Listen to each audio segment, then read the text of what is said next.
Hi అండి. ఇదొచ్చేసి శారీతో lehenga stitch చేశానండి. 11 years పాపకి. పైనొచ్చి ఇలా ఎలాస్టిక్ వేయమన్నారు. ఇలాగే హ్యాంగింగ్స్ పెట్టాను. హ్యాండ్స్ వచ్చేసి ఇలాగా బాహుబలి బుట్ట హ్యాండ్స్ పెట్టమన్నారు. చూసారా, నెక్కి కూడా ఇలాగా నేను థ్రెడ్ పైపింగ్ చేశాను పింక్ కలర్తో. టోటల్గా బ్లౌజ్ లుక్ వచ్చేసి ఇలా ఉందండి. కింద ఇలాగా బాక్స్ ప్లీట్స్ పెట్టమన్నారు. చూసారా ఎంత నీట్గా వచ్చినాయో ప్లీట్స్ అనేది. అన్నీ ఒకే లెవెల్లో వచ్చినాయి, చూసారు కదా. అలానే పైన కూడా వీళ్ళు ఇలాగా పింక్ కలర్ గోటు వేయమన్నారు కనిపించేలాగా పెద్దగా. లోపల సైడ్ కూడా నేను ఇలాగా పిల్లలకు కాబట్టి లోడింగ్ పద్ధతిలో స్టిచ్ చేశానండి.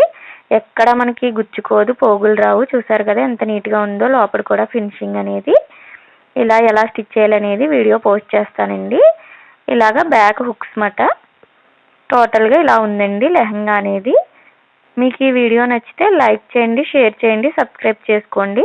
Thank you for watching.